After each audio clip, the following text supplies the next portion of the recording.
श्री शिवाय नमस्तुभ्यं। और एक विश्वास के साथ आप लोगों से कहना चाहूंगा, जितने लोग आस्था पर कथा सुन रहे हो, जितने फेसबुक यूट्यूब पर सुन रहे हो, और जितने लोग मालेगांव की ये पवित्र भूमि पर बैठकर कथा सुन रहे हो, दिल से कहूं आप लोगों से, आप स्वीकार करिएगा, दुख की घड़ी में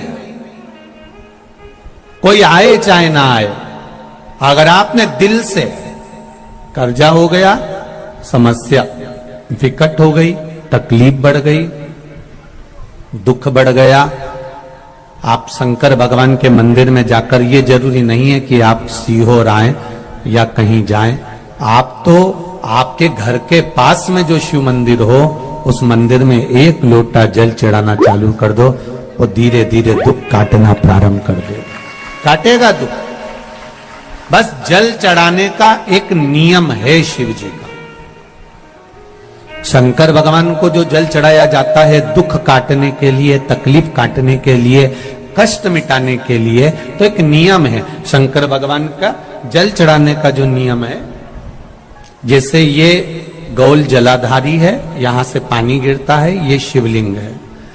ये दो जो भगवान का पानी जहां बहकर जाता है ये गोल में से, तो यहां जो स्थान है, ये सीधे भाग पर गणेश जी विराजमान है, लेफ्ट भाग में कार्तिकेय जी है, बीच में एक मोटी सी लाइन होती है जहां अशोक सुंदरी है।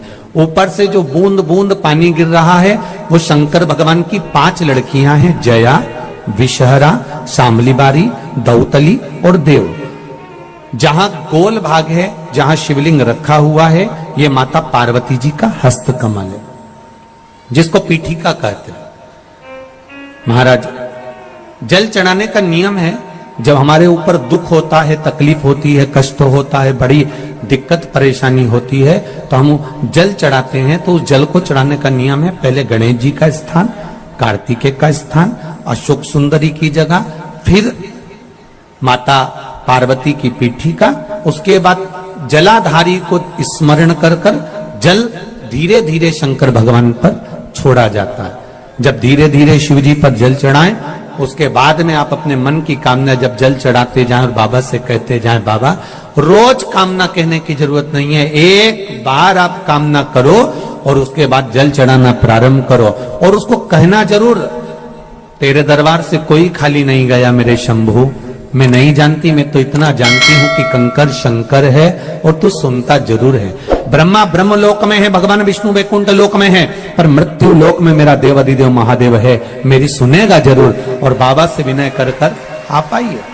जल चढ़ाने का नियम, अगर दुख है, तकलीफ है, कष्ट है, तो ऐसे चढ़ा दो, और अगर मन कर रहा है डायरेक्ट शिव जी पे चढ़ाना हो तो तुम्हारी मर्जी, उसमें कोई मना नहीं।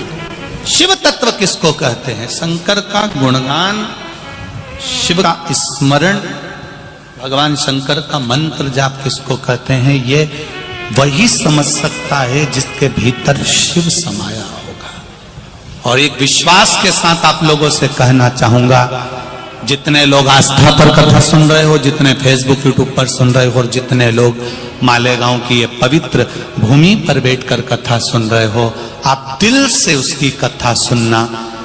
इस वाणी का, इस व्यासपीठ का एक शब्द हो सकता है, हॉस्पिटल में पड़ा हुआ कोई व्यक्ति, कर्जे में डूबा हुआ कोई व्यक्ति, गलत व्यसन में पड़ा हुआ कोई व्यक्ति को आपके द्वारा निकली हुई वाणी से भी बाहर निकाल सकता है। जैसे उस मां को कहा किसी ने, सीहोर वाला महाराज कहता है, एक बार चले तो जा शंकर जी के मंदिर में, उसने पत्र भी लिखा।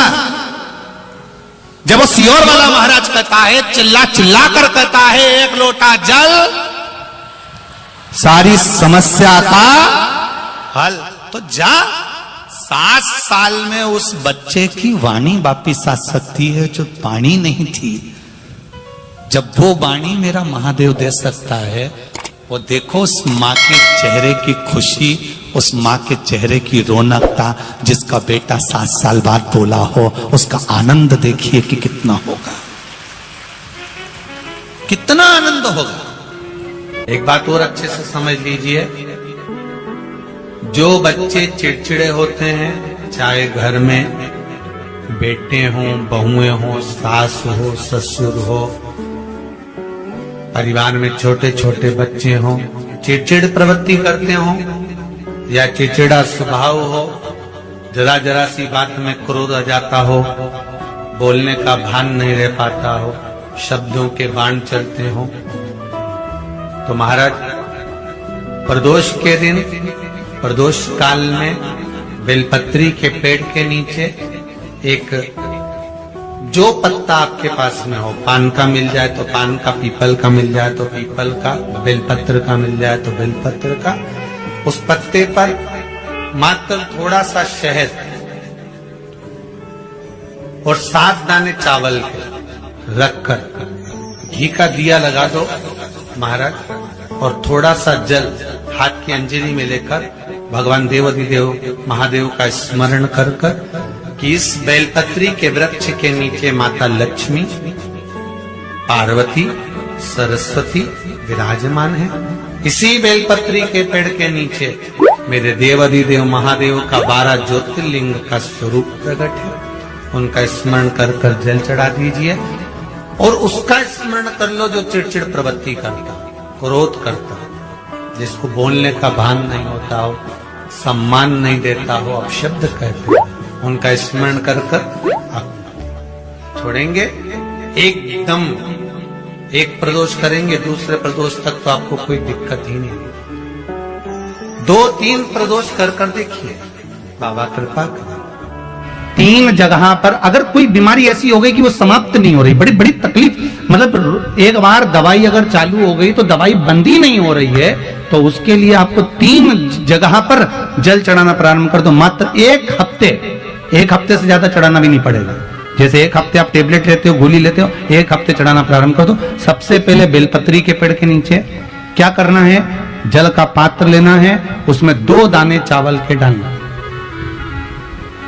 2 दाने अक्षत के डालिए। पहले बेलपत्री के पेड़ के नीचे जाओ, वहां जल चढ़ाओ, फिर जाइए पीपल के वृक्ष के नीचे, वहां जल चढ़ाइए, आखिरी में या तो शमी के नीचे या फिर आंवले के नीचे, इन दोनों में से कोई एक वृक्ष जिसके नीचे। पर 1 हफ्ते अगर आपने आंवले में चढ़ाया है तो आंवले में ही चढ़ाना, शमी में चढ़ाया है तो शमी में चढ़ाना है। ये बदल के मत चढ़ाना कि आज मैं शमी में चढ़ा देती हूँ, कल आंवले में चढ़ा दूंगी, ऐसा नहीं। शंकर भगवान पे चढ़ा हुआ जल जो बहकर जाता है उसको 3 जगह पर जरूर लगाना चाहिए। ध्यान से सुनिएगा। 9 ग्रह जो शरीर पर राहु, केतु, मंगल, बुध, शनि परेशान करते हैं, उसकी समाप्ति के लिए शिव पर चढ़ा हुआ जल नैनों पर, कंठ पर, मस्तिष्क पर, 3 जगह पर, जिसके प्रतिदिन शिव पर चढ़ा हुआ जल